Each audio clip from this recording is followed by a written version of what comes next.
Hola, buenos días. Soy Miguel Gómez, soy terapeuta ocupacional y en este momento soy director del Instituto de Rehabilitación Funcional de La Salle. Durante bastantes años me he dedicado a trabajar con pacientes con afectaciones del miembro superior, en este caso con pacientes neurológicos y pacientes traumatológicos, debido a que he trabajado tanto en instituciones públicas como en privadas. El perfil de terapeuta de mano que soy seguramente difiere un poco al perfil de terapeuta de mano habitual, que se dedica fundamentalmente al trabajo con paciente traumatológico. Debido a mi recorrido con el paciente neurológico, he podido ir implementando diferentes tipos de estrategias en ambos perfiles de pacientes. En este caso, cuando hace ya un tiempo Raquel Cantero me invitó a participar en un libro hablando sobre diferentes temas, me atrajo mucho que me propusiera las fracturas de escafoides debido a su complejidad, tanto biomecánica como fundamentalmente con un foco neurológico que vamos a ir viendo a lo largo de la presentación. Un pequeño esquema de cómo vamos a ir viendo el temario. Primero vamos a hablar de un protocolo de intervención sobre fracturas del escafoides. Luego pues, haremos una introducción un poco más extensa, la intervención médico-quirúrgica que tenemos actualmente, cómo serían los abordajes en terapia de mano y un pequeño giro conceptual eh, basado en el razonamiento clínico, en mi experiencia profesional y una intervención basada en la evidencia. Existen pocos protocolos de lo que sería terapia de mano en fracturas de la escafoides. Y existen pocas guías clínicas. Si nos vamos al idioma, a nuestro idioma, el español, el castellano, vamos a ver que hay aún menos todavía de las que disponemos. Existen muchas guías clínicas sobre cómo abordar la fractura del escafoides desde un punto de vista médico, qué tipo de valoración hay que hacer a nivel de imagen, qué tipo de intervención hay que hacer, quirúrgica, ortopédica, pero no existe un gran vademecum de lo que sería qué tenemos que hacer en terapia de mano. Y esto se va a deber a la complejidad o la gran variabilidad que existen de fracturas de escafoides. Nos vamos a encontrar también bueno, dentro de lo que serían los protocolos, nos hablan siempre, partimos de esta problemática médica, pero luego nos vamos a encontrar con dos periodos, el periodo de inmovilización y el periodo de posinmovilización. Y vamos a ver que, aunque parezca de perogrullo, es bastante relevante el periodo de inmovilización en este tipo de patología, debido al largo periodo de inmovilización que van a tener estas personas que sufren esta problemática. La guía Fisterra la tenéis colgada dentro del material complementario y nos habla, bueno, pues en este caso de cómo sería una intervención global cuando hay fracturas del escafoides, incluyendo toda la parte médica y bueno, incluyendo también la parte de rehabilitación. Cuando nos hablan de las fracturas del escafoides, nos hablan de la importancia de la columna del pulgar, de la sinergia que tienen que tener el pulgar con el resto de los dedos. Nos habla de que cuando tenemos una fase de inmovilización, pues tenemos que luchar contra los fenómenos álgicos y tróficos, movilizar las articulaciones liberadas de la mano, recuperar la sensibilidad y la imagen del movimiento y la educación del paciente.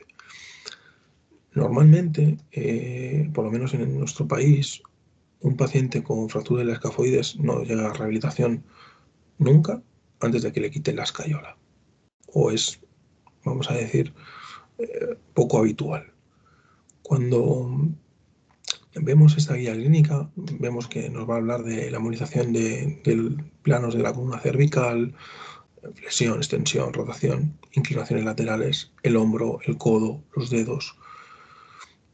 Siempre nos hablan de que tenemos que tener cuidado sobre las regiones que están inmovilizadas, evidentemente, y bueno, pues la restricción que nos podemos encontrar con la pronosupinación, aparte evidentemente por el tipo de inmovilización que tenemos, con lo que sería la flexoextensión de la muñeca. Nos hablan de hacer movimientos, pero no hacer movimientos de fuerza debido a la posible compresión que eso puede producir sobre el escafoides, y el trabajo de la sensibilidad para intentar que la inmovilización repercuta lo mínimo posible. Y durante el periodo de inmovilización, pues una vigilancia del yeso.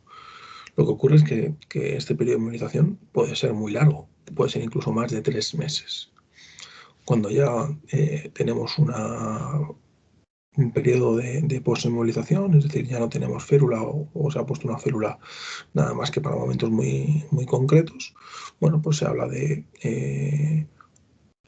mejorar la amplitud articular en la extensión y en lo que serían los movimientos radiales. Se nos habla también de bueno, pues una recuperación de movimientos de apoyo, es decir, de empezar a meter cargas en el escafoides, corregir compensaciones durante las AVDs, fortalecer la musculatura, aumentar lo que serían las progresiones de prensión en fuerza, aumentar la velocidad, mejorar la sensibilidad y los movimientos funcionales. Nos vamos a encontrar con alguna recomendación en esta guía, donde nos habla de baños de contraste, masoterapia, movimientos globales de muñeca. Se habla de esa masoterapia que hablábamos en la mano, en la eminencia tenar y en el primer espacio interóseo, es una región que puede verse afectado. Y las movilizaciones, vamos a hablar de un tipo de movilización o de progresión de movilización clásica, ¿no? Donde nos hablan de una movilización pasiva y luego pasar a una movilización activa asistida de la muñeca y de aquellos movimientos complejos, sobre todo la pronosupinación, que es la que más se puede ver afectada.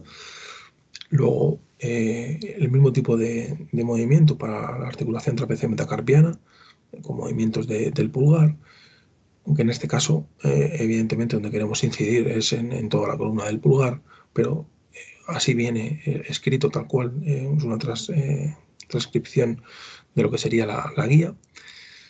Y bueno, pues la movilización de la articulación metacarpofalangida del pulgar, que vamos a ver luego después bueno, podemos encontrar que esté bloqueada o no. Y por último, de los movimientos de motricidad fina, ¿no? Y asociados a fuerza. Por otro lado, nos habla también de la necesidad de hacer un trabajo específico de fuerza en los músculos extrínsecos e intrínsecos de la mano, con este nivel de especificidad, como estáis viendo, y terapia de ondas de choque, porque parece ser que trae buenos resultados en los retrasos de consolidación.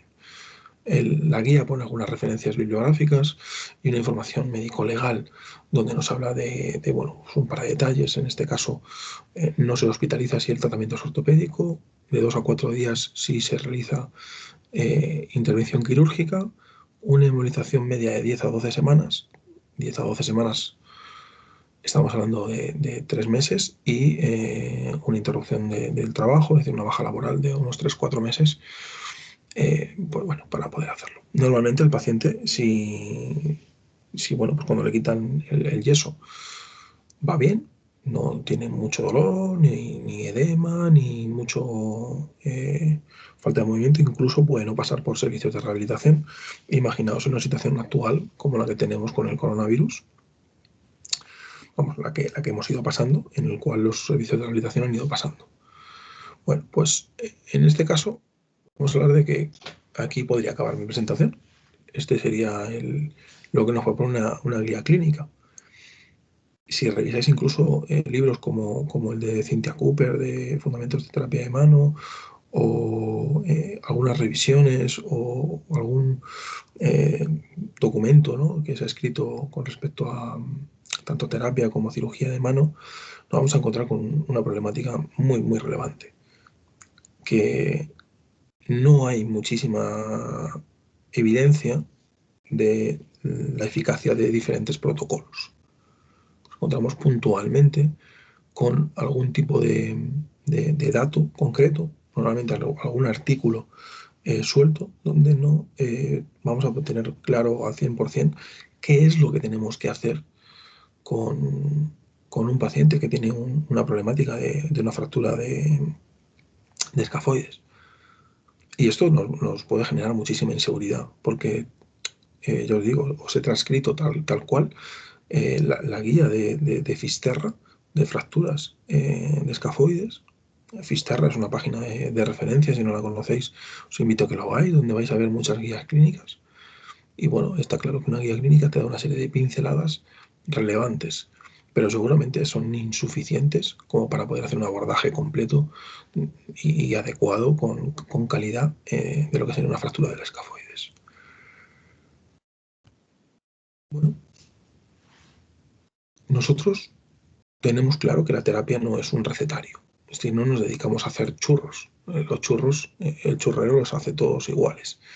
Nosotros, si trabajamos con protocolos, podemos tener el riesgo de parecer churreros.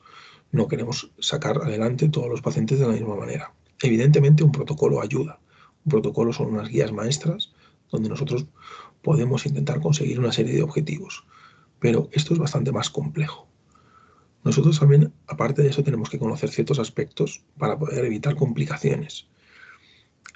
Y hay que entender que la terapia de mano no solamente implica un abordaje biomecánico. Y aquí es donde seguramente pueda ir variando con respecto a otros compañeros cuando hace la intervención. Porque históricamente la terapia de mano nace con la cirugía de mano en los años 60, con los grandes avances que se producen después de la guerra de Vietnam, donde nos encontramos que hay cirugías muy complejas, donde se salvan muchas manos traumáticas importantes. Y se ve el constructo mano como un elemento biomecánico complejo. Y es cierto, es un elemento biomecánico complejo, pero no solamente es un problema biomecánico, porque nos vamos a encontrar con un problema muy grave que es la inmovilización y las repercusiones que va a tener a nivel cognitivo y de representación cortical en las personas que tengan este tipo de afectación. Vamos a pasar a la introducción, a ver si comprendemos o os ayudo a comprender un poco mejor desde mi perspectiva cómo es el funcionamiento. Por un lado, sabemos que las fracturas del escafoides representan el 80%, 70%, depende a quién leáis, de los traumatismos del carpo. Esto se debe a la mecánica, ¿no?, de la fractura, donde vamos a ver que una caída con apoyo de la mano va a generar un nivel de torsión importante con una carga importante, donde se va a producir normalmente una hiperextensión y eso puede producir diferentes tipos de roturas. Vamos a decir que una posibilidad importante sería, en este caso, que hubiera una rotura de ligamentos o de cápsula cuando hay una mecánica como la que podéis ver en la presentación, ¿no? Depende un poco hacia dónde vayan las fuerzas, nos vamos a encontrar que la rotura es más probable o menos probable. Es muy habitual que cuando la carga genera una hiperextensión se pueda llegar a romper el escafoides. Evidentemente, el mecanismo de fractura que estáis viendo es un mecanismo muy potente donde vamos a tener una fractura desplazada, donde vamos a tener una lesión bastante importante. De una lesión muy importante a una lesión menos importante existen en este caso muchos tonos diferentes de color. Podéis ver también que hay dos ligamentos, en este caso el radioescafo hueso grande y el ligamento radioescafoideo, que van a ser los que más van a sufrir en este tipo de impactos y que van a ser muy relevantes en lo que sería la mecánica y la producción de la lesión. A diferencia de otras fracturas, una de las problemáticas que tiene el escafoides es que articula con 4 huesos. En este caso, en la primera hilera del carpo, interactúa y articula con el semilunar, como ya sabéis, con la articulación, la articulación radiocarpiana, sabéis que es muy importante su relación con el radio, y luego articula con segunda hilera del carpo con trapecio, trapezoide y hueso grande.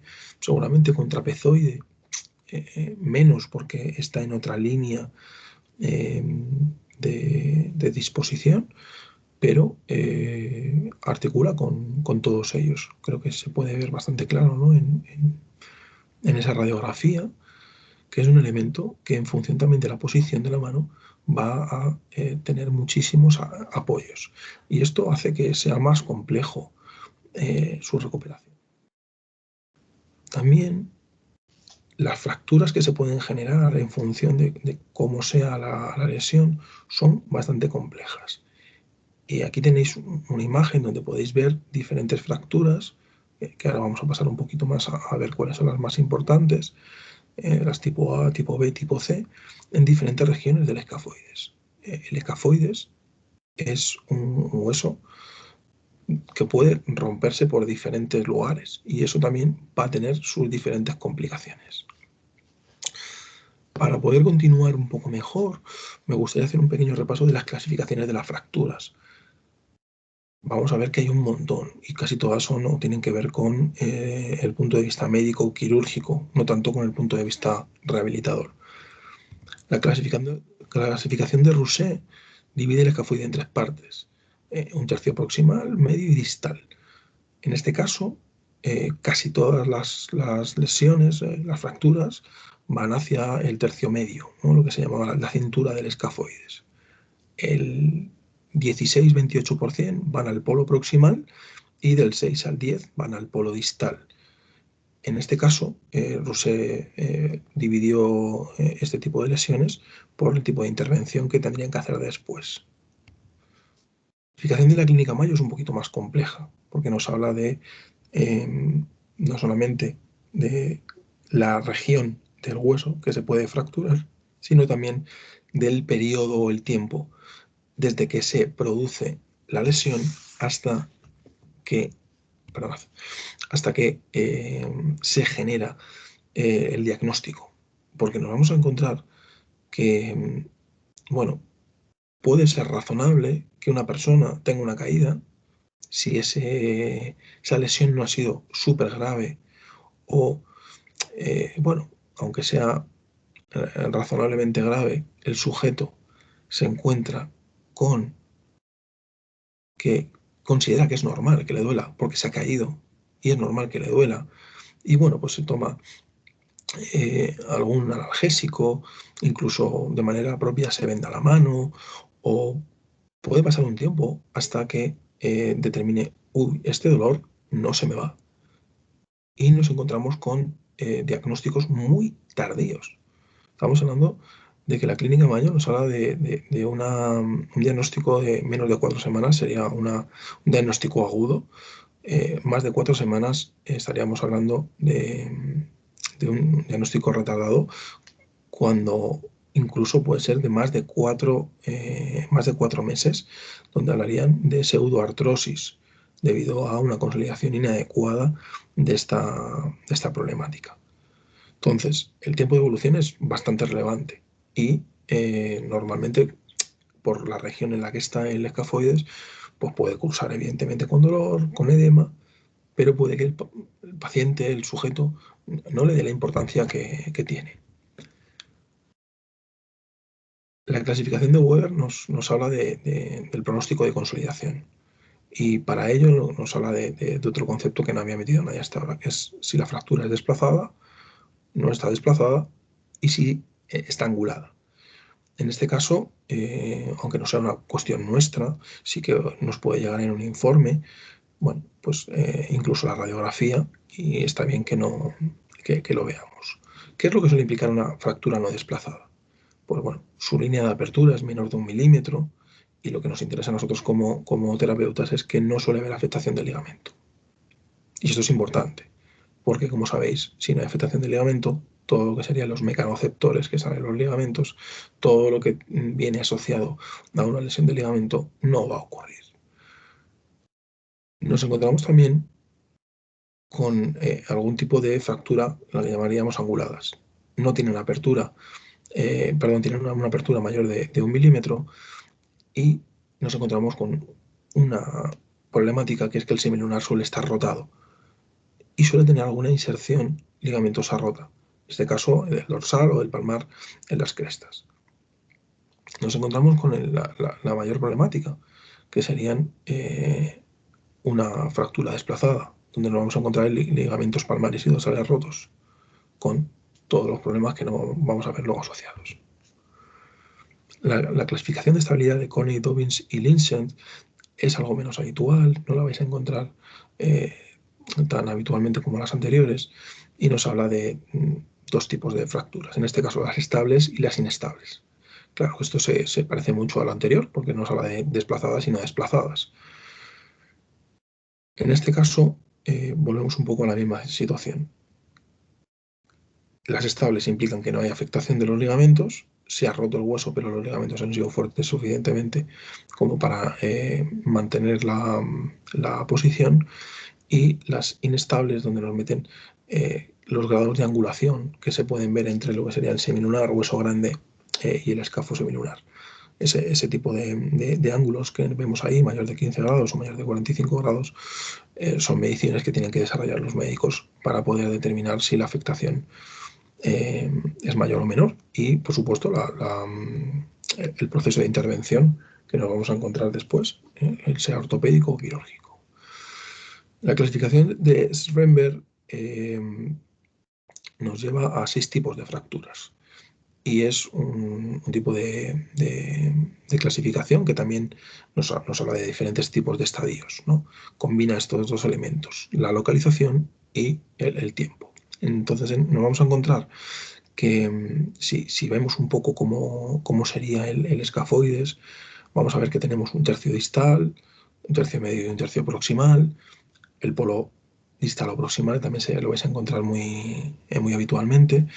Y bueno, pues ahí veis posibles líneas de fractura y el nombre que reciben, ¿no? Una fractura del polo distal sería esa línea media que vais a ver en lo que sería el tercio distal, una afectación interarticular del polo distal, una fractura del tubérculo del polo distal, en este caso una fractura de la cintura transversa, una horizontal oblicua, ¿de acuerdo? Una horizontal vertical y una afectación del polo, del tercio proximal en la fractura de lo que sería el polo proximal. Nos hablan también de los estadios, donde bueno, pues habla de estadio 1 cuando es antes de la sexta semana, y nos habla cuando el estadio 2 es cuando es entre la sexta semana y un año. Aquí ya han modificado los tiempos y volvemos a lo mismo. ¿Qué ocurre? Que, bueno, en este caso, cuando nos hablamos de un estadio 2, también nos podemos encontrar que hay médicos que nos hablan de, bueno, pues son sujetos que a lo mejor han sido vistos en el estadio 1, que se ha hecho una propuesta ortopédica tradicional, en este caso conservadora, se ha puesto un yeso, y con el paso del tiempo, pasando las semanas, empiezan a ver que hay problemas de vascularización, que el edema es mayor, y al final hacen una intervención quirúrgica en estadio 2 para generar un injerto vascular. Pero en lo que sería esta clasificación nos hablaría de estos dos estadios. También nos habla de las fracturas no desplazadas y desplazadas.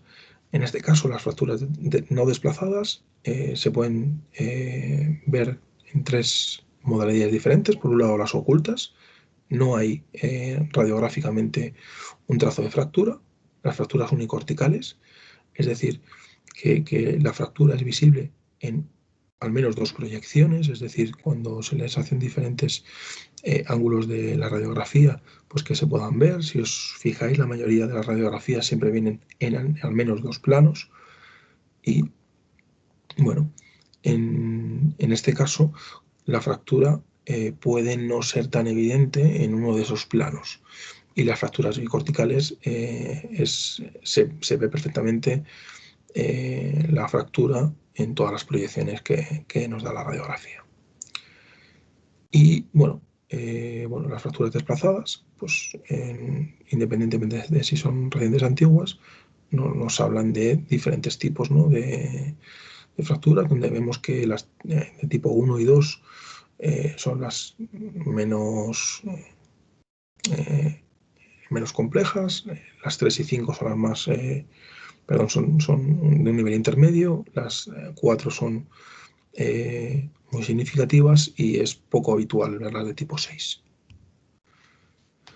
Ya estamos terminando con las clasificaciones, que yo sé que esto es un poco rollo, pero es interesante por lo menos tener referencias de que existen tantas, porque cuando recibáis un informe médico os vais a encontrar con este tipo de terminología y a lo mejor no podéis ubicar bien qué es lo que ha pasado en esa fractura, sobre todo si no tenéis acceso a la imagen, ¿no?, de la radiografía.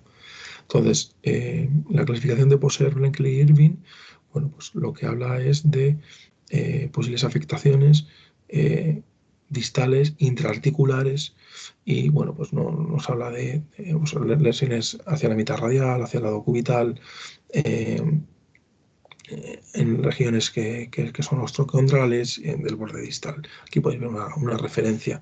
Y bueno, estas afectaciones articulares no aportan demasiado novedoso, pero sí que es en terminología que lo podemos ver. Y luego una de las más usadas, que es la clasificación de Herbert Fisher, donde se habla de una serie de fracturas en las cuales son de tipo A, como podéis ver en algún ejemplo, fracturas agudas y estables. De tipo B son agudas e inestables, como los que podéis ver, ¿no? B1, aquí hay una rata, no había visto yo, pone 2 veces B1 y es B1, B2, evidentemente. Y luego cuando hay retraso en la consolidación, ¿no?, cuando se genera pseudoartrosis, donde vamos a ver que bueno, pues, hay partes de las regiones de unión del hueso bueno, pues que se han vuelto realmente inestables y articularmente complejas. El tratamiento ortopédico suele implicar una inmovilización con yeso. En este caso podemos ver diferentes tipos de inmovilizaciones, donde la inmovilización va a incluir siempre la columna del pulgar, como podéis ver en las férulas cortas y las férulas largas, y bueno, deja libre la articulación interfalángica, o sea, todo lo que serían las interfalángicas, o también puede incluir en las articulaciones interfalángicas, sobre todo el primer dedo, como podéis ver en estas dos fotos, donde ya se incluye el brazo. Normalmente esto tiene que ver con la intención del médico de que no genere pronosupinación, y son las más habituales.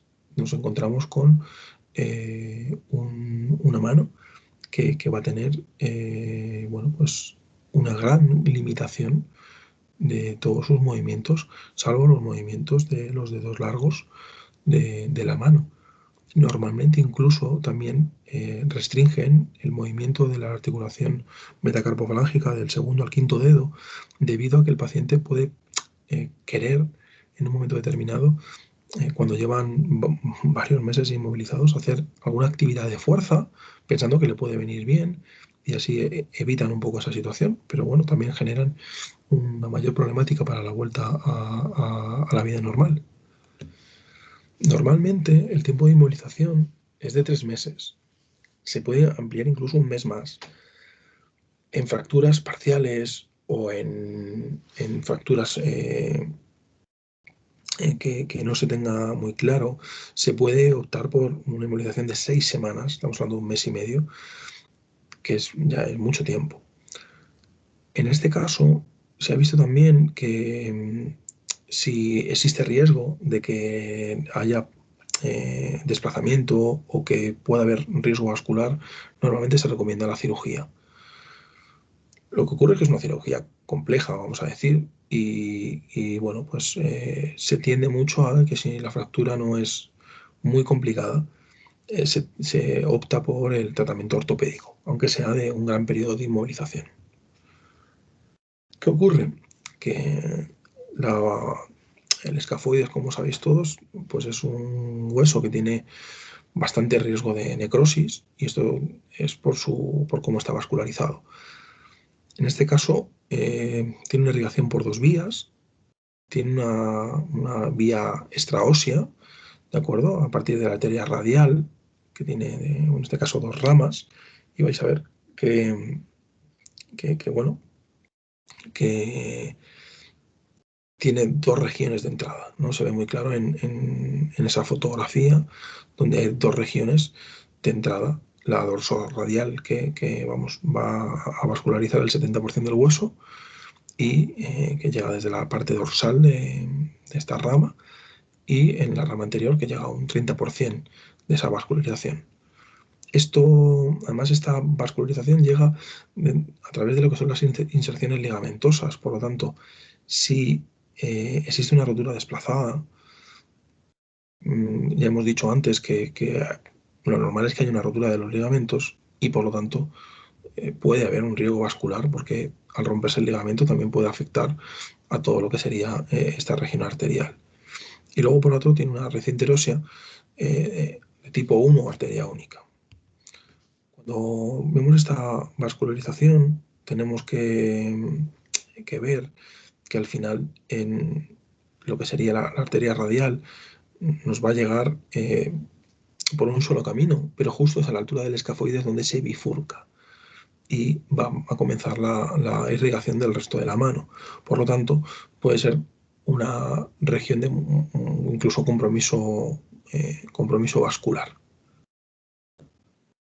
El tratamiento quirúrgico no me toca a mí hablar mucho de él porque no soy cirujano, pero bueno, simplemente porque tengamos alguna idea, ya os digo que se genera fundamentalmente con osteosíntesis de tornillo cuando hay que inmovilizar esa región, o bueno, cuando hay que generar un injerto de hueso para que se revascularice toda la región, también hay una intervención quirúrgica. En este caso, normalmente el tratamiento quirúrgico nos encontramos en el momento agudo, ¿no? Cuando hay una fractura desplazada o hay una luxación importante, o en fracturas ya más tardías, cuando existe riesgo de pseudoartrosis y que el paciente vaya a tener un escafoides en joroba y que vaya a generar una limitación importante en la función de la mano. El tipo de inserción que se hace de entrada quirúrgica, como podéis ver, bueno, pues suele ser lateral, aunque nos vamos a encontrar también que hay una opción oblicua. Seguro que habéis visto diferentes opciones en los bloques médico-quirúrgicos, y como veis, pues bueno, hay que tener cierto cuidado en la hora de todas las aperturas, porque como hemos hablado, pues es una región vascular. Por ahí también pasa el nervio radial. Hay mucho riesgo, vamos a ver, entre comillas, ¿no? de poder toquetear alguna cosa que no toque, como por ejemplo la arteria. Y bueno, pues hay que generar también un colgajo importante porque la apertura puede ser grande. Nos hemos encontrado con abordajes cada vez más pequeños, y seguro que los médicos con los que estáis trabajando cada vez hacen abordajes más pequeños, donde podemos ver que hay intervenciones, ¿no? Donde la invasión es bastante menor.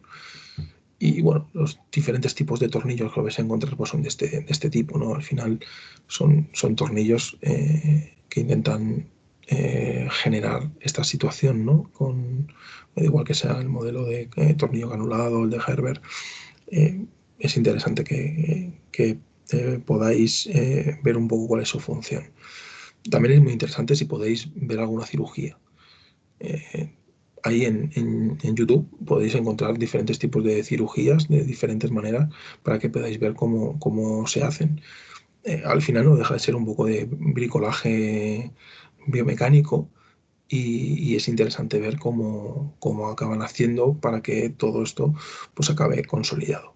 Normalmente, como si se hace una buena intervención, no tiene por qué limitar articularmente el tornillo que se ponga, y suele ser una buena circunstancia. Evidentemente tienen que romper algo para poder introducir ese tornillo, y muchas veces tenemos más problemática con lo que van a romper que con lo que están haciendo. Otro problema que pueden tener es que internamente, pues aunque hagan una cirugía, pues bueno, vascularmente comprometan algo. Normalmente ellos saben ya los puntos de entrada y donde tienen menos compromiso, pero nos podemos encontrar también con esas complicaciones. Y como hablábamos, ¿no? Las complicaciones que nos vamos a encontrar son que el hueso consolide mal, y por lo tanto los movimientos del carpo no sean adecuados.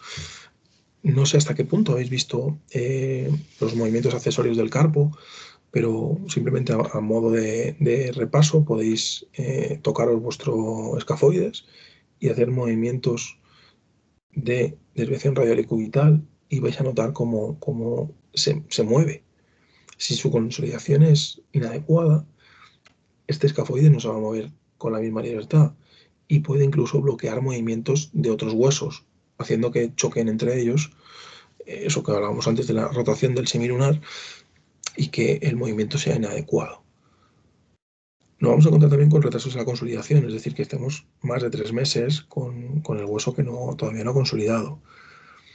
La pseudoartrosis es una complicación y normalmente se va a ubicar entre el 10% de los pacientes que tienen tratamiento ortopédico y en un 2% de los tratamientos quirúrgicos. Puede ser asintomática, pero lo normal es que produzca una cierta deformidad en la muñeca, nos va a generar una desviación cubital del escafoides con cierta flexión y suele requerir tratamiento quirúrgico si se quiere corregir. Y luego tenemos la necrosis del escafoides, que sería la menos habitual, pero la más grave.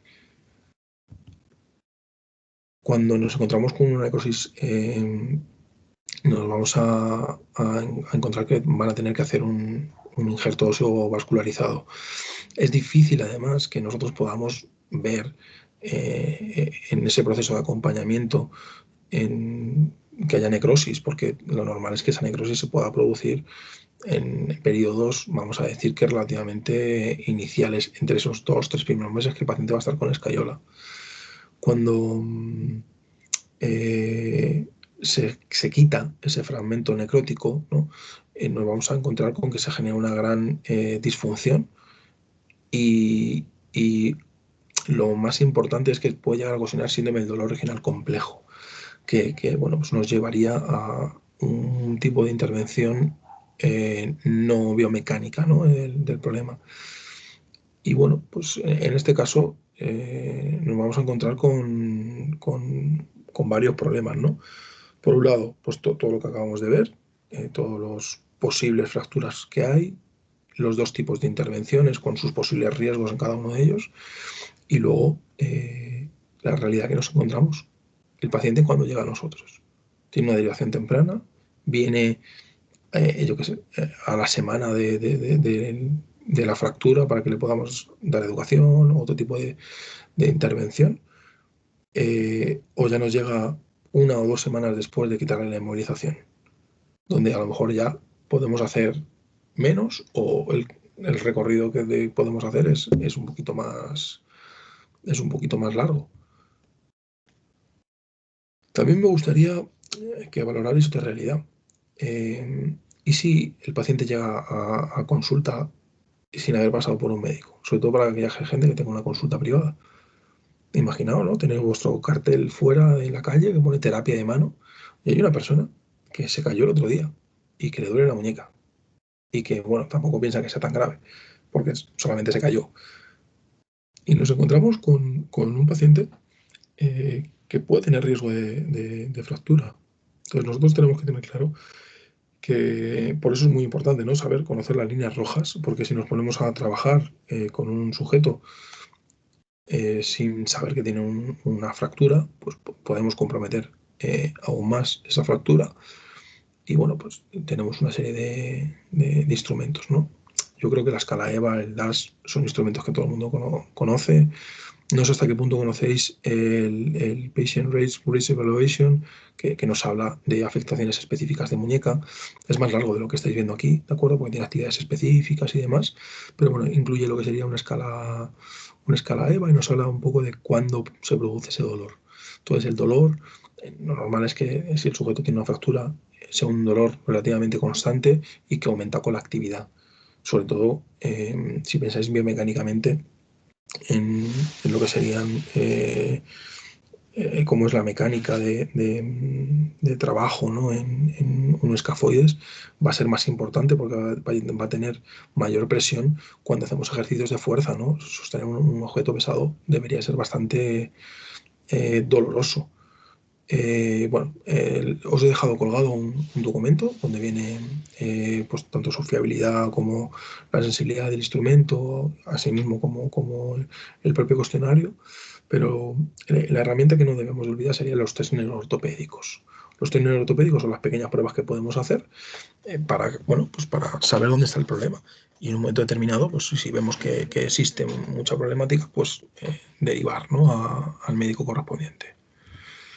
Vamos a ver algún vídeo. Voy a empezar con dos pruebas que son más inespecíficas, no son directas del escafoides, pero seguramente son pruebas donde, con las que comenzaríamos, ¿no? Es decir, oye, pues una persona me viene con un dolor en la muñeca que en un momento determinado es capaz de identificar bien, pero no, en un momento determinado no, porque si tiene edema a lo mejor no es capaz de identificar exactamente en el escafoides, o si está en el polo proximal en un momento determinado puede generarte la duda de si está en el escafoides o está en el semilunar.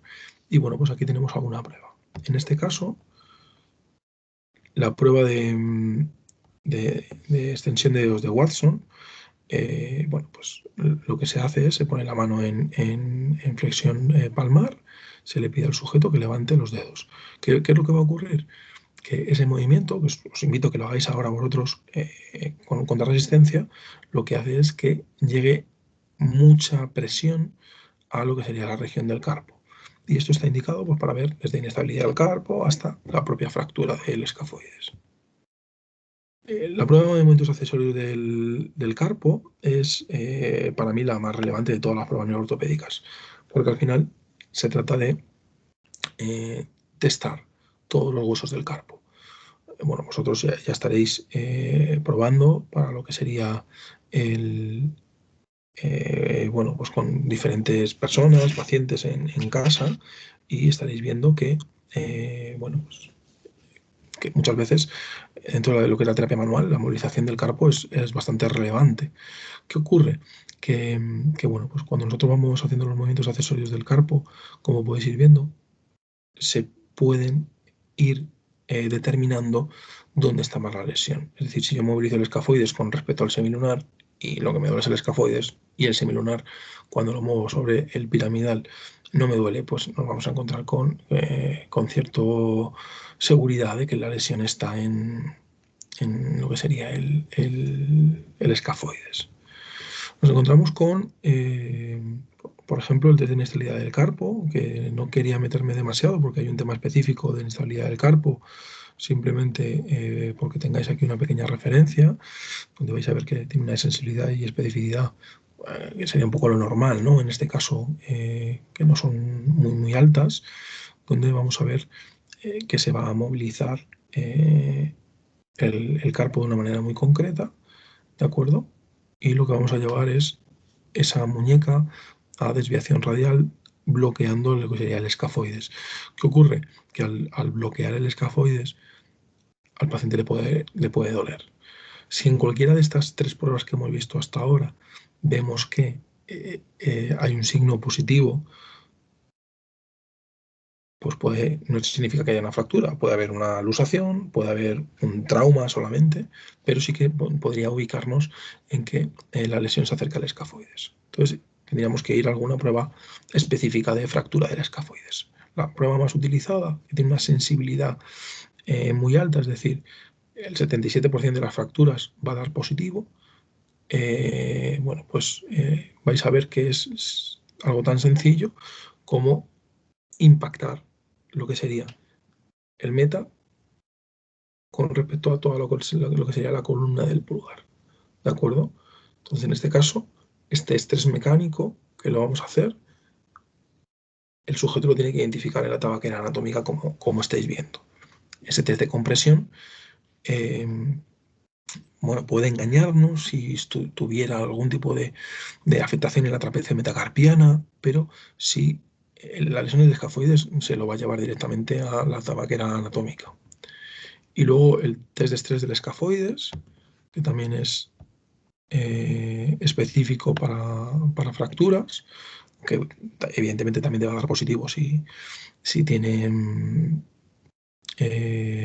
pues una luxación o el trauma no ha generado fractura, pero ha habido pues, un edema en esa zona. Por lo que vamos a ver es eso. Volvemos a una situación muy parecida a la anterior, donde bloqueamos el escafoides y le pedimos una desviación radial al sujeto. ¿De acuerdo? Todos estos test, bueno, como podéis ver, están sacados de internet, o sea que si tenéis interés en ampliar vuestro conocimiento en test ortopédicos, ahí vais a ver un montón de ellos en esa página en la que he sacado todos estos. Bueno, dentro del periodo de inmovilización va a depender, ¿no?, si ha habido intervención quirúrgica o no, porque van a cambiar los periodos y aquí vais a ver una gran diferencia de periodos de inmovilización, desde los clásicos 3 meses hasta 6 semanas cuando la lesión es menor, y luego el cirujano va a depender. Suelen tener sus protocolos, pero pueden ir variando. La cuestión es que siempre van a ser periodos de inmovilización largos. En este caso nos encontramos con que casi siempre es yeso, y el yeso, bueno, pues es más barato y es más fácil muchas veces de que se ponga. Pero esas escayolas de yeso suelen ser muy pesadas y suelen tener un problema importante, que es que si hay un edema importante, si no se revisa, puede generar problemas. Y este control del edema se suele realizar al tercer día. Bueno, hay un paciente que viene con una fractura del escafoides. ¿Cuántas veces al tercer día le va a ver su traumatólogo? Pues depende mucho de la institución donde esté, porque hay veces que por consultas o lo que sea va a ser difícil, y normalmente el problema del edema nos lo vamos a encontrar cuando el paciente tiene mucho edema, le duele y hay que trastearlo después. Esto con una férula se puede solucionar. Normalmente este tipo de férula, como la que podéis ver en imagen, hay que hacer muy consciente al paciente de que no se la puede quitar, porque si no va a tener un problema. Como podéis ver, esta férula es más bien corta, deja espacios, en este caso en el lado cubital, libres, para que también facilite un poco lo que sería el edema. Pero nos pasa exactamente igual que con todas las férulas. Si hacemos una férula, tenemos que revisarla para ver que no haya problemas y que no podamos generar también un problema asociado por el ferulaje. Normalmente la férula termoplástico pesa muchísimo menos, y bueno, ya nos encontramos que existen algunos centros, no muchos, que desarrollan inmovilizaciones con impresión 3D y que están trabajando con termoplásticos mucho más ligeros. Vamos a hablar de una diferencia de si que una escayola de escafoides larga puede pesar, mira, voy a exagerar un poco, ¿vale?, 1 kilo. Una férula de termoplástico puede pesar, vamos a hablar, 100, 200, 300 gramos a lo máximo. Las células siempre se pueden retirar más fácilmente, nos permiten hacer movimientos precoces antes, y además esta misma férula luego puede servir como elemento de protección en diferentes situaciones, ¿no?, como el paciente cuando se va a dormir, que sabéis que adoptamos posturas raras y a veces el paciente se hace daño, o cuando tiene que viajar en transporte público y tiene miedo a que le den en la mano, ¿no? Tened en cuenta que al final tener una lesión en la mano va a hacer que el paciente no conduzca, o por lo menos no debería conducir con una escayola, porque, bueno, aparte que le puedan multar, es que es peligroso, ¿no? Pero no significa que a veces no lo hagan. Cuando nos encontramos, disculpad, esta foto sí que es interesante verla, porque es una férula hecha ya una vez que se ha retirado el yeso, ¿no? Es una férula clásica de protección cuando se ha retirado el yeso, y lo que nos impide es, en este caso, mucha desviación cubital, ¿no?, como veis ahí por los tirajes. Sería súper interesante poder tener un debate, ¿no?, sobre cuánto es el tiempo que tenemos o tiene que estar inmovilizado la persona, pero lo normal va a ser que cuanto más desplazada esté, cuanto más riesgo de vascular tenga, pues más tiempo esté. Luego también nosotros como terapeutas muchas veces pensamos en, oye, pues no queremos que nos inmovilicen más cosas de las que toquen. Pero bueno, por ejemplo, en el caso del codo, Wellman demostró que la recuperación era más rápida y no había tanto retraso en la consolidación cuando se retiraba a las 6 semanas que cuando no lo incluían. Y esto se debe seguramente a una mala praxis por parte de los pacientes, o una mala educación por parte de los clínicos, que no le hemos dicho al paciente qué es lo que puede o no puede hacer. Y luego, en este caso, pues, tenemos también cierto debate con respecto a liberar el pulgar, ¿no? La articulación metacarpofalángica debería estar liberada, no debería estar liberada. Esta articulación no tiene por qué implicar movimiento si nosotros hemos estabilizado bien toda esta región. El problema que tenemos es que posiblemente el sujeto haga ejercicios de fuerza. Y cuando hacemos fuerza, sabemos que toda la presión se multiplica hasta por 10 kilos en lo que sería en el carpo.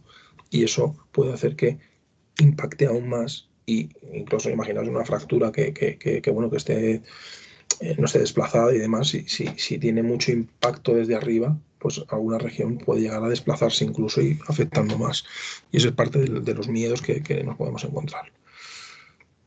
Se supone que tenemos que trabajar la movilidad residual, tanto lo que sería la flexoextensión de codo como los movimientos de los dedos, incluso si nos han dejado la articulación metacarpoflágica del primer dedo liberada, pues bueno, pues tenemos que ver cómo podemos trabajarlo. En este caso hay que tener cierto cuidado, ¿no? Con lo que serían los movimientos asociados a las desviaciones radiales y cubitales, ¿vale? Porque, como hemos dicho antes, si no limitamos estos movimientos de desviación radial cubital, nos vamos a encontrar con que el paciente va a mover el escafoides. Y el escafoides a lo mejor no puede moverse todavía. Depende del tipo de intervención que hago. Entonces, que hagan, perdón, los médicos. Aunque nosotros pongamos un termoplástico lateral, si el termoplástico no tiene el cierre total, aunque bueno, va a tener sus velcros y demás, no pasa nada, porque me va a sujetar desde aquí y no va a hacer que el paciente me venga de desviación radial y cubital. Y bueno, pues en este caso sí que, como decían en Fisterra y demás, deben estar excluidos, ¿no?, los ejercicios de fuerza. El edema es una complicación que no vamos a encontrar también en el periodo de movilización, la vamos a encontrar también después. Pero bueno, pues en este caso es un problema mayor cuando está inmovilizado, sobre todo cuando tenemos un yeso que a lo mejor no estamos viendo, que el nivel de edema que existe. Y por otro lado, nos encontramos también con un problema que también se da en las cirugías, ¿no? El edema en las cirugías, donde nos vamos a encontrar con un aumento de proteína plasmática y una disminución de lo que sería el transporte linfático. ¿Qué nos encontramos? Que bueno, pues que en este caso todo este tipo o sea, mucha proteína en un espacio intersticial pequeño con una falta de movimiento de la linfa, nos vamos a encontrar con una inflamación que puede generar fibrosis y luego pues, con toda la problemática que nos puede llevar esa inflamación, ¿no? O sea, esa fibrosis. Y bueno, pues en este caso existen técnicas donde vamos a poder movilizar el edema pues para que no haya tanta afectación. Aquí, claro, depende también de qué tipo de intervención le vayan a hacer, va a ser más fácil que hagamos una cosa u otra. Nosotros también tenemos que tener en cuenta que el paciente que se cae normalmente va a ser un paciente o puede ser un paciente mayor, que normalmente vamos a pensar que va a tener más fractura del radio, fractura de coles, pero también puede tener fractura del escafoides.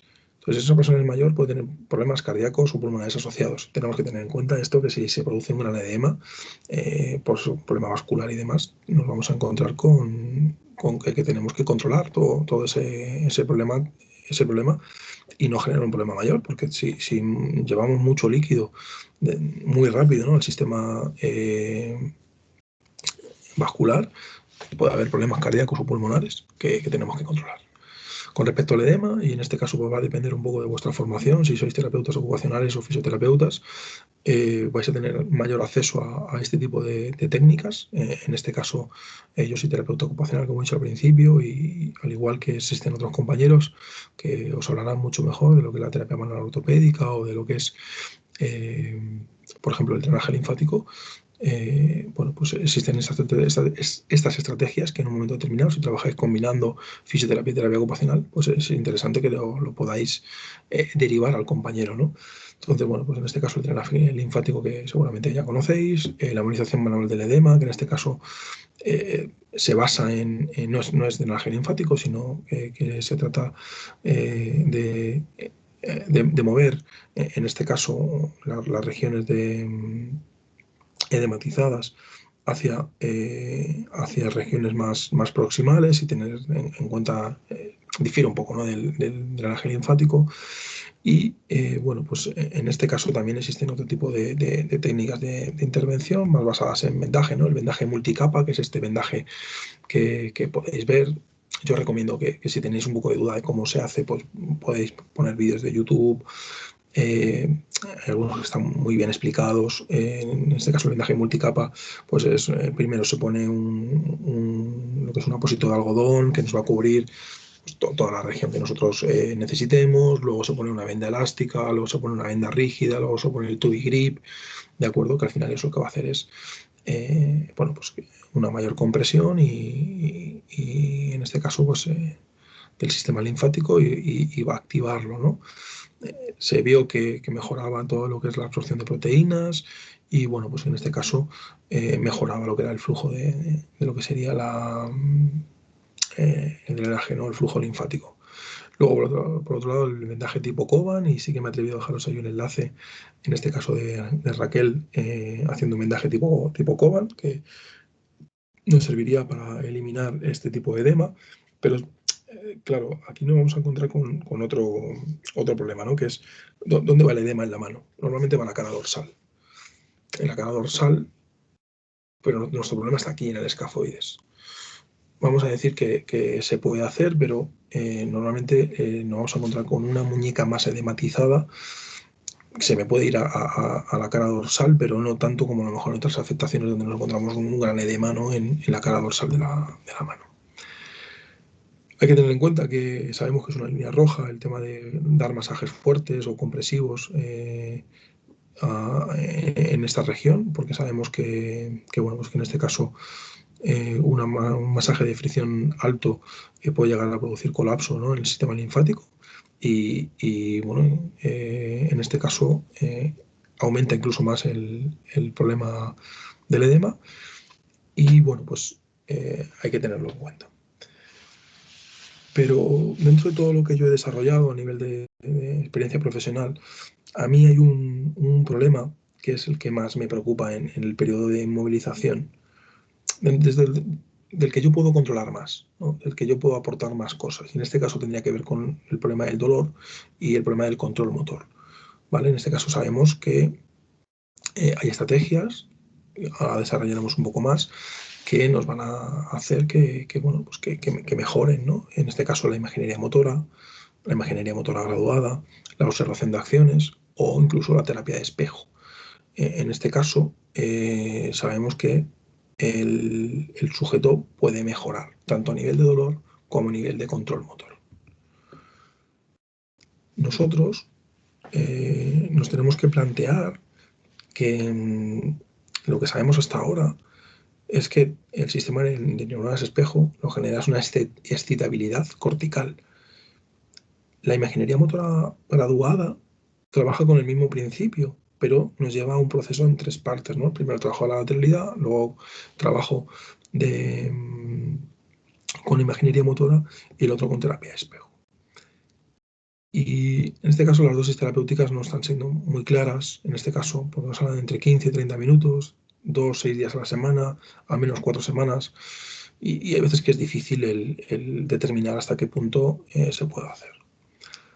Por organizar un poco mejor todo lo que podemos hacer en este periodo de inmovilización, que son 3 meses, pensad que si son 3 meses nos vamos a encontrar con que el sujeto, bueno, sabemos que con 2 días de inmovilización un sujeto sano disminuye la excitabilidad de su corteza cerebral. Por otro lado, cuando una persona tiene una escayola durante 14 días, se llega a ver en neuroimagen que hay una disminución de la representación cortical de la mano. Si con 14 días tenemos una disminución de la representación cortical de la mano y por lo tanto mayores problemas de dolor, menor control motor, mayores problemas en la propiocepción, mayor percepción de disfunción, ¿qué va a ocurrir con un paciente que está 6 semanas o que está 3 meses? Necesitamos que ese paciente entrene su cerebro para que su cerebro, cuando quiera volver a mover la mano, no haya perdido representación cortical. no haya generado vínculos asociados al dolor y tenga un buen control motor. Entonces, esta diapositiva he sacado de un artículo de Roy Latouche, donde habla de los métodos de representación del movimiento. Os he dejado colgado el artículo. Nos habla de que hay tres opciones, ¿no? Por un lado, la imaginería motora, donde podríamos hablar de imaginería motora implícita o explícita. Una imaginería motora implícita es aquella en la cual yo hago de manera automática ese proceso de imaginarme a mí mismo haciendo las correcciones en el movimiento, que vamos a decir que no depende de una persona externa, y la imaginería motora explícita, que es la que depende de nosotros. Nosotros le vamos a invitar a que el sujeto se imagine moviendo la mano, haciendo un movimiento de flexo-extensión, de deviación radial y cubital, cogiendo un objeto, haciendo una actividad de la vida diaria. Con la observación de acciones nos pasa un poco lo mismo, puede ser egocéntrica o balocéntrica, y con las terapias de reorientación visual, donde tenemos la terapia espejo o el uso de terapia aumentada o concurrente o terminal, que se basa en nuevas tecnologías, ¿de acuerdo? La aumentada o concurrente, y la terapia de reorientación visual terminal, que es la que implica que al final hay un trabajo bilateral, ¿no? Y hay una mayor aceptación de esos movimientos.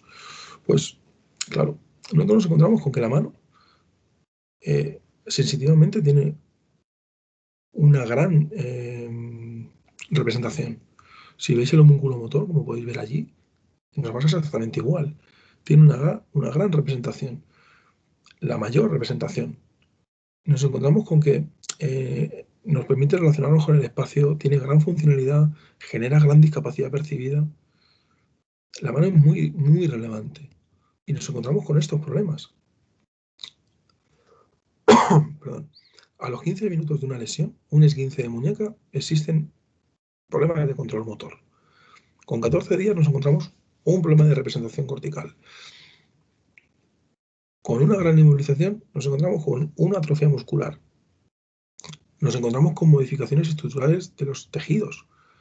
Es decir, los tendones tienden a engrosarse. Y puede haber rigidez y dolor. El periodo de posinmovilización sería muy bueno. El haber hecho ese proceso de educación, puedes hacer esto, esto no. Tienes que conocer tu patología. Si llevas mucho peso en la mano, te puedes empeorar. Si haces fuerza, te puedes empeorar. Y te puedes empeorar es entrar a quirófano o que tengas una necrosis. Si ves estos vídeos, observación de acciones, esto va a permitirte que tu cabeza vaya entrenando y que cuando vayas a empezar la rehabilitación te cueste menos. O si no puedes ver los vídeos, puedes hacer un proceso de imaginación, haciéndolo estructurado, ¿vale? Entre 2 y 6 veces a la semana, 15 a 30 minutos, nos valdría para ello. O si te imponéis, pues podéis dejarle un espejo para hacer terapia de espejo y generáis un protocolo. Cualquiera de las tres opciones ha demostrado beneficios en esto que estábamos hablando. Por otro lado, nos encontraríamos con el periodo de posmovilización, donde podemos encontrarnos que tengamos que hacer el proceso educativo, porque es la primera vez que vemos al paciente, tengamos que hacer el proceso asociado a lo que sería el trabajo de imaginería motora, observación de acciones o terapia de espejo, porque vemos que el paciente viene con mucha atrofia muscular, que hay algunos movimientos como que no le salen bien, y pensaréis, pues si su cerebro está bien, sí, su cerebro está perfecto, pero la inmovilización ha hecho que se disminuya esa representación cortical. Luego, pues tendríamos que trabajar pues, para mejorar el rango articular. Evidentemente, vamos a tener que trabajar sobre todo lo que habíamos hablado, ¿no? Que nos decía Fisterra. Estos serían un poco los objetivos que nos hablaban en Fisterra. ¿Qué es lo que sabemos? Y mecánicamente nos vamos a encontrar con varios problemas. Por un lado, si vemos los arcos de la mano, tanto el transverso proximal como el longitudinal, van a estar afectados en el sentido de las prensiones al participar la columna del pulgar van a estar afectadas, vamos a tener dificultad para hacer prensiones de fuerza, y por otro lado, todo lo que tiene que ver con los movimientos de estabilidad del carpo también, porque nos van a afectar, ¿no?, estas dos regiones. Entonces, todo lo que sería carga de pesos nos van a costar. Levantarnos de la silla apoyándonos nos va a costar. llevar una bolsa pesada nos va a costar, ¿de acuerdo? Coger una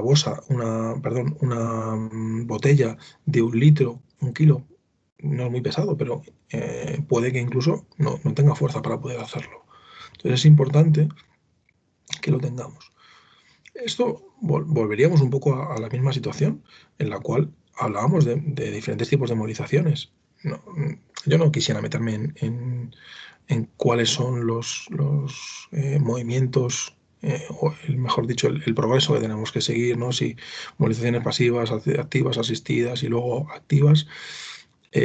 Porque bueno, aquí hay guías clínicas que nos están indicando esto.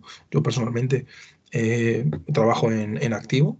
Y raro es que trabaje en activo asistido y nunca trabajo en pasivo, salvo los primeros movimientos, pues, para ver que el paciente está bien y demás, o si me encuentro con algún problema articular, ver si al movilizarlo pasivamente el sujeto no llega porque pasivamente no llega, o qué es lo que está ocurriendo, ¿de acuerdo? Pero bueno, los movimientos un poco a trabajar, pues en este caso serían la pronosupinación, los movimientos de la trapecio metacarpiana del primer dedo, todos los movimientos del pulgar, ¿de acuerdo? La flexoextensión de la muñeca y la flexoextensión de lo que sería la metacarpofalágica del primer dedo. Y bueno, pues en este caso todos los movimientos que tienen que ver con la motricidad fina y la destreza manipulativa, que como terapeuta ocupacional pues estaríamos trabajando de manera habitual. Yo sí que es cierto que una ya está consolidado y demás, sí que creo que sería muy bueno el poder hacer movilizaciones del escafoides a nivel de terapia manual ortopédica, y de las articulaciones aledañas, es decir, escafoides con semilunar, la articulación radiocarpiana y luego pues, el escafoides con el trapecio trapezoide y por último con el hueso grande, aunque ahí es muy difícil que podáis determinar bien los movimientos. Hay que reflexionar, ¿no? Al final, el movimiento del tirador de dardos, que ya lo conocéis, y no voy a parar mucho a ello, que tenéis una referencia para poder buscarlo si no lo encontráis.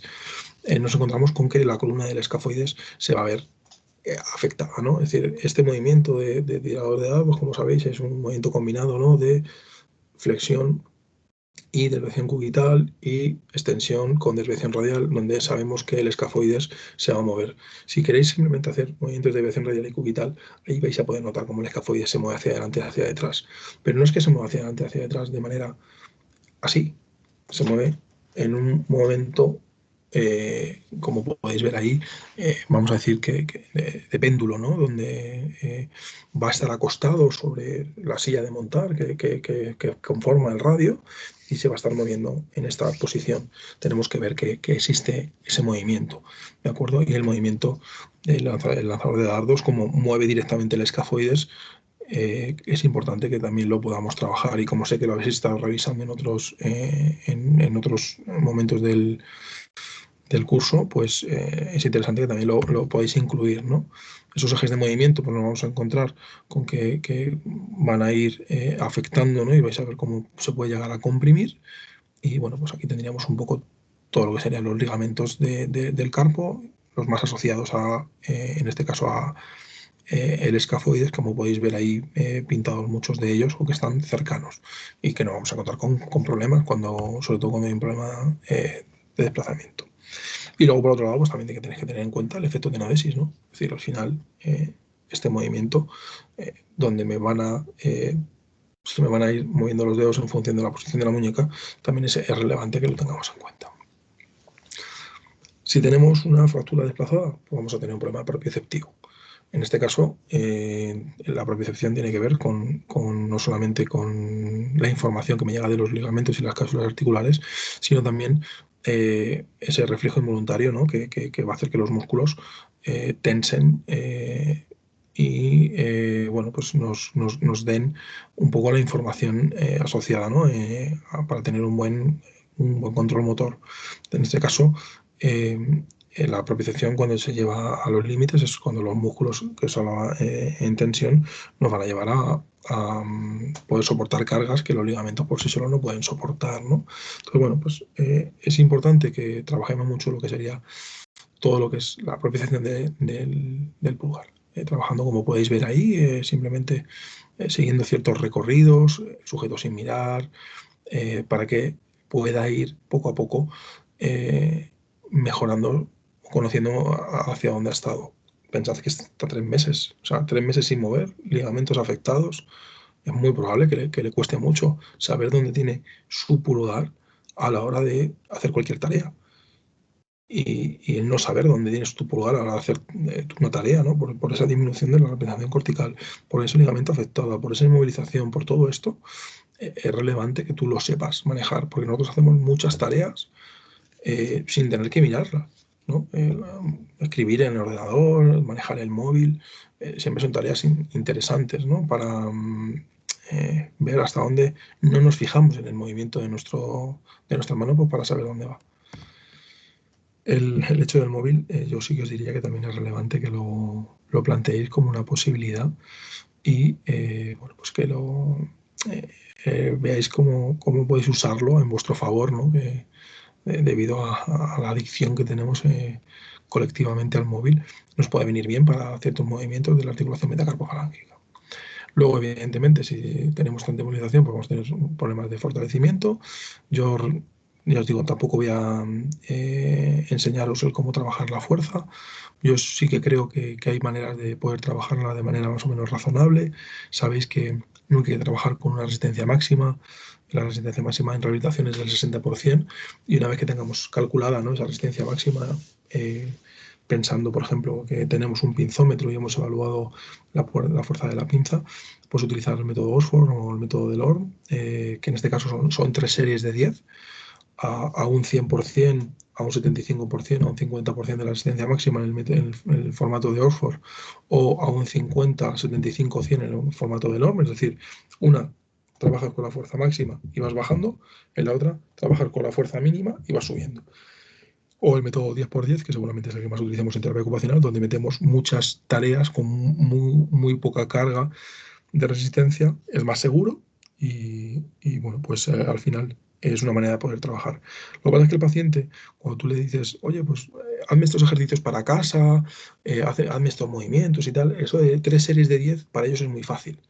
¿Vale? Y ahora con las nuevas tecnologías incluso tú te lo puedes grabar haciendo, ¿no? Oye, mira, pues vas a hacer este ejercicio, vas a hacer este movimiento, vas a hacer este otro movimiento y se lo grabas con su móvil y se lo llevan ellos para poder hacer una mezcla, ¿no?, de 3 series de 10 más observación de acciones, en fin, se puede jugar de diferentes maneras.